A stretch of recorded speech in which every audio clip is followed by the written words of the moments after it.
So, you've set a date, informed your employer, and retirement is just about ready to happen. What are the 6 things that you need to do before you pop that champagne cork and plunge into a time of retirement, excitement, and fun? But let's get first things first. Let's have a look at how your finances are placed.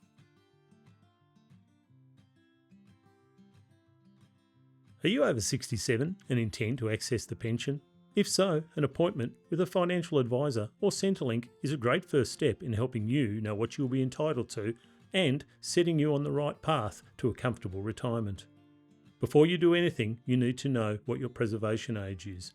Generally, your preservation age is the minimum age you must reach before you can access your super.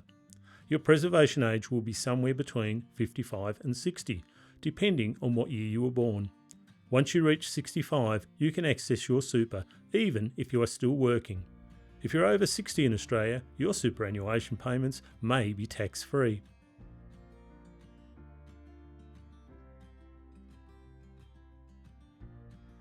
After paying into super for your entire working life, it's finally time to start taking some back.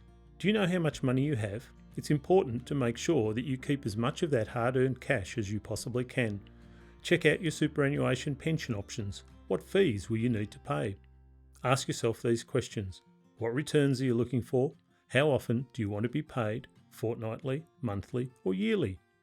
All superannuation companies produce product disclosures for their pension and income accounts. Have a good look and compare what they charge. Those fees can really add up and take a slice of your earnings over the next 20 years or so. The fees will also differ depending on how you would like your money invested.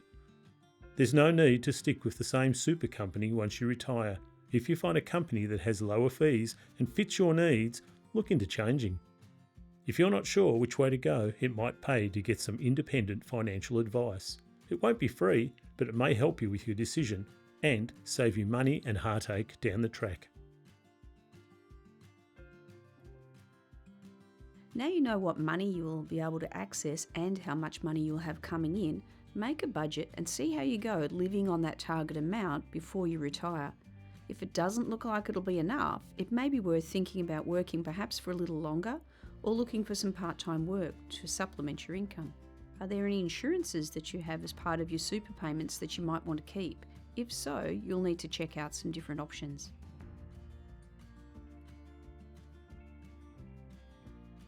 Changing your income stream from your regular wage to your retirement income stream can take at least a couple of weeks. For me, it took a couple of months.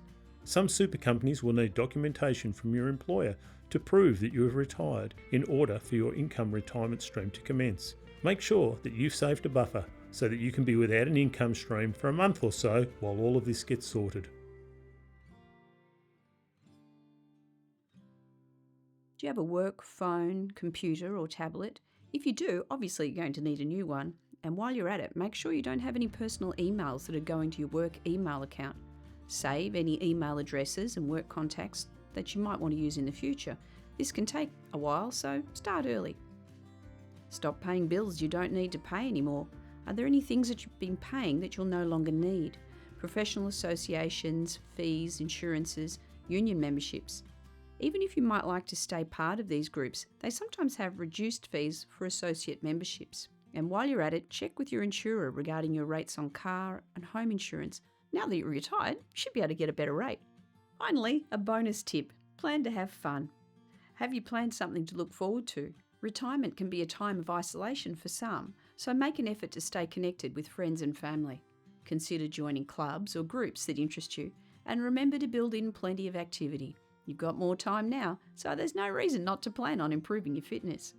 Peter likes fishing and I really enjoy the garden. Both of us have had a great time finding new trails on which to ride our e-bikes. If you have any great tips for groups, clubs or activities, or even just something that you wished you knew before you retired, pop them in the chat below and help your fellow retirees to find some new connections or save some money. So they were the 6 most important things to do before you actually retire. They can take a bit of time, so make sure you start early. And whatever you do, make sure that you make this retired life better than a vacation.